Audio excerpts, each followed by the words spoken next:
కన్యక 1 hour 12 minutes run టైంతో బీ సినీ ట్యాప్లో స్ట్రీమ్ అవుతుంది.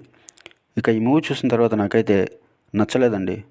స్టార్టింగ్ ఓ 20 మినిట్స్ చూసి ఇంతకీ ఆ కన్యక ఎవరు, తనకేం జరిగి ఉంటుందని అలా స్టార్ట్ చేశా. అండ్ 40 మినిట్స్ అయ్యేసరికి స్టోరీ అర్థమైపోద్ది. ఏంటి ఇంతేనని అయితే అనిపిస్తుంది. బేసిక్ స్టోరీ లైన్ ఏంటంటే, చాగంటివారిపాలెం అనే ఒక విలేజ్కి శ్రావ్య అనే ఒక అమ్మాయి అయితే వస్తుంది. ఆ విలేజ్లో విశ్వనాథం శాస్త్రి అనే ఒక వ్యక్తి ఉంటాడు.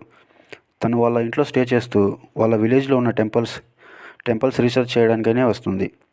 ఇంతకీ ఆ కన్యక ఎవరు, విశ్వనాథం శాస్త్రి వాళ్ళ కొడుకులు ఇల్లు విడిచి ఎందుకు వెళ్ళిపోయారు, ఆ తర్వాత ఏం జరిగింది అన్నదే స్టోరీ.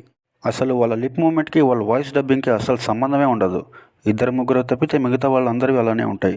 ఆ పిచ్చి క్యారెక్టర్ అతను తన ఊర్లో తిరుగుతున్నప్పుడు ఆ విలేజ్లో ఉన్న వాళ్ళందరూ వాళ్ళ ఇద్దరు లేచిపోయారని ఎలా అనుకుంటారు అన్న ఫీలింగ్ అయితే అనిపించింది.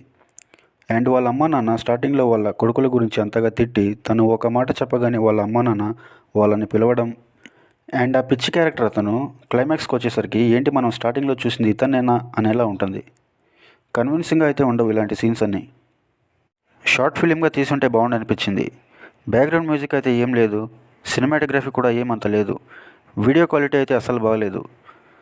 మేబీ లో బడ్జెట్ మూవీ అయిన వలన కావచ్చు.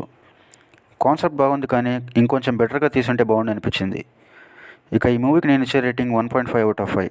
రివ్యూ నచ్చితే సబ్స్క్రైబ్ చేసుకోండి. Thank you.